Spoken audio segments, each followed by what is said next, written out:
Welcome into the Sharp Sports YouTube podcast. My name is Andrew Sharp. We'll be talking everything Denver sports and beyond. Please like and subscribe if you are a sports fan like me. Let's do this.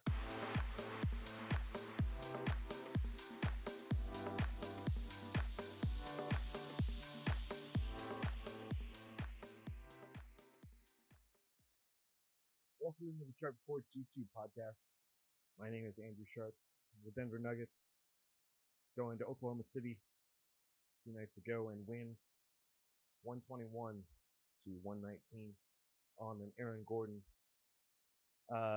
essentially buzzer beater with about 1 second left on the clock. Amazing win by the Nuggets. Aaron Gordon now is basically solely responsible for 2 of the Nuggets playoff wins by himself.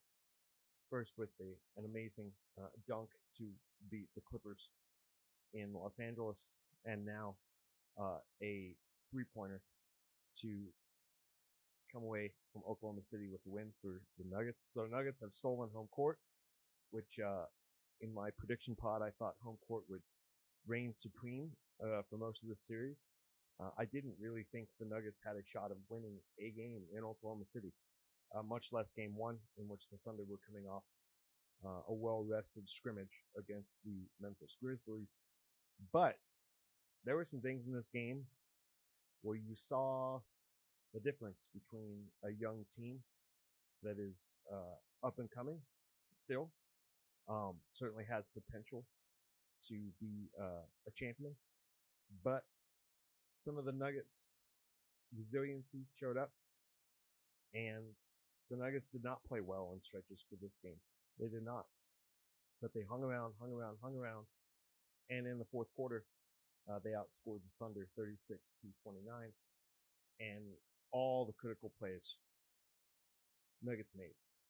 I also, to an extent, understand the thinking behind fouling the Nuggets at the end, but I think in the playoff basketball, that comes with inherent risk, because as the Nuggets were trailing, if you foul, what you're doing is you're extending the game. And the Nuggets wanted to extend the game. The Thunder should want to compress the game and end it as quickly as possible when you have a lead. And so fouling got risky. And speaking of fouling and foul shots, Chet Holmgren missing 2 critical free throws at the end of the game would have made this impossible for the Nuggets to win. He did not make those free throws, and the Nuggets come away with a crazy win. I really still think the Thunder are favored in this series. They should be favored in this series.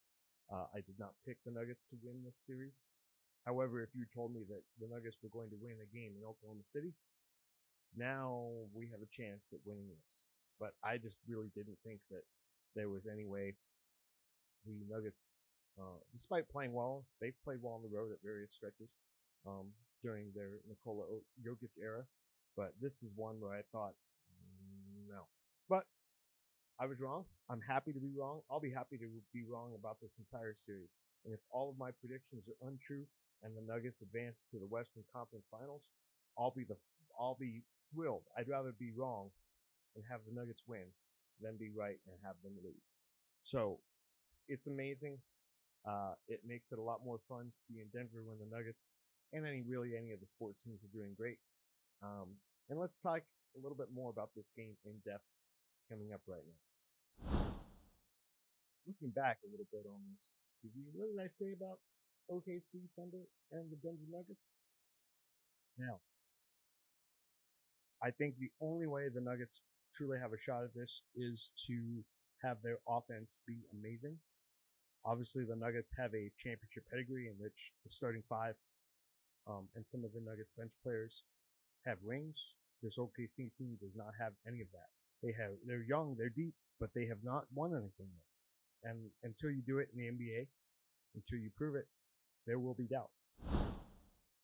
And you saw some of that doubt start to manifest itself with the Oklahoma City Thunder, in which Nikola Jokic again showed his brilliance, late game situations, all of it. And Oklahoma City Thunder, while they have youth and depth and talent, do not have the battle scars or the acumen or the experience that the Denver Nuggets have. The Denver Nuggets have had some championship runs. The Denver Nuggets have also had some playoff playouts, and you learn from those things. The brilliance of Nikola Jokic. I could do entire shows on podcasts on him alone because the stuff he's doing is just, it's mind blowing. It really is. The man plays hard. He's been dealing with some sort of elbow thing that I think is affecting his free throw shooting, but other than that, he's playing insane minutes.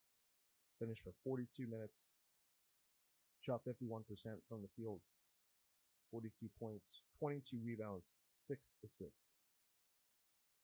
When he's on the floor, the Nuggets are a championship team. When he's not on the floor, they're a 10th place lottery team. It's unbelievable. To be able to live in Denver, to watch it in person, firsthand, it's a treasure. It really is. It's incredible to watch because even some of the national media who were skeptical of Nikola Jokic and this Denver team 2 years ago when they were on their way to an NBA title are slowly coming around watching this guy. He's just a machine. He's an absolute machine. Yes, he's a little subdued sometimes, but lately, since Michael Malone is no longer coaching the team, there have been video clips surfacing of him hard coaching, yelling at guys, doing all he's doing. I mean, there's nothing more you can ask the guy to do. He's coaching, he's in timeouts, he's making all the right plays, all the right reads, all the right assists. Occasionally when he has one bad pass, it's like, whoa, like where did that come from? Because he doesn't make bad passes most of the time. It's absolutely insane. In saying all that, the way the Nuggets, the window that I see for them to win this series, I still don't think they're going to win this series. I think, unfortunately, the youth and depth of the Thunder eventually will win them this series, but it's a series now because the Nuggets have stolen home court. The way the Nuggets can really win this series, Nikola Jokic and Aaron Gordon, two gigantic human beings. And the OKC Thunder have Hartenstein and Chet Holmgren. And Chet Holmgren is a tall man, but he is not a big guy. And Nikola Jokic looks gigantic playing against him.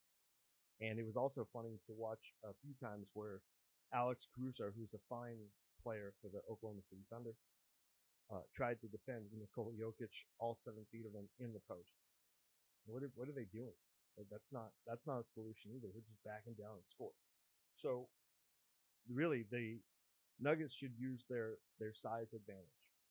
They could even go super big, play some DeAndre Jordan, Nikola Jokic, and Aaron Gordon all at the same time. Just go ultra big and use your physicality against this Thunder team. Slow down the pace a little bit and make Oklahoma beat you in the half court. That's the way I see the Nuggets possibly pulling off a major upset and advancing to the Western Conference Final. One of the differences in David Adelman over Michael Malone, coaching-wise, is rotations. Adelman, to his credit, has basically played whoever's hot. If Russ is playing super good, then we're going to play a bunch of Russ at Westbrook. If any of the other guys would like to answer the phone and play better, they're going to get playing time. But playing time is based on how you're playing right now, not based on rotation or contract or previous minutes in the previous game. How are you playing today in this game against this team? Which is the way to do it, especially in the playoffs. And saying all that, I'm not necessarily a defender, but I do believe that Michael Porter Jr. is more hurt than he's let on. Then again, I've argued before, he's always hurt. But this one seems a little more extreme. It was almost, he was the only Nuggets player who was a negative in plus minus. He was a minus 15. He played 24 minutes. He went 1 of 8. He barely even wanted to shoot that one. Barely wanted to shoot the ball at all, I should say. And so, MPJ, if you don't, if you're mentally checked out because your shoulder's hurting, then we're going to play somebody else. Let's play more Russ. I would even, in going back to my other side's argument, we could even go back and play some Zeke Nnaji or DeAndre Jordan to really exploit the Nuggets' size. But let's play the hot hand going into game 2. I don't care who that is, but whoever's playing the best is going to play. And MPJ, if you're out to lunch on a courtesy call because your shoulder's killing you, then ride the bench, buddy. Too late. There's too much at stake to worry about hurt feelings or who's, contractor, all that junk. We're going to worry about that next year. So, in looking towards game 2, wouldn't be surprised if the Nuggets kind of come down to earth and Oklahoma City gets their act together and wins. If the Nuggets somehow win game 2, now we're talking. There's a serious title discussion now. If the Nuggets go up 2-0 by winning both games in Oklahoma City, can't wait to talk about it. Hope it happens, but not predicting it. Once again, my name is Andrew Sharp, Sharp Sports YouTube podcast. Thanks for listening. I'll be back after game 2 and can't wait to react to it. Thanks a lot.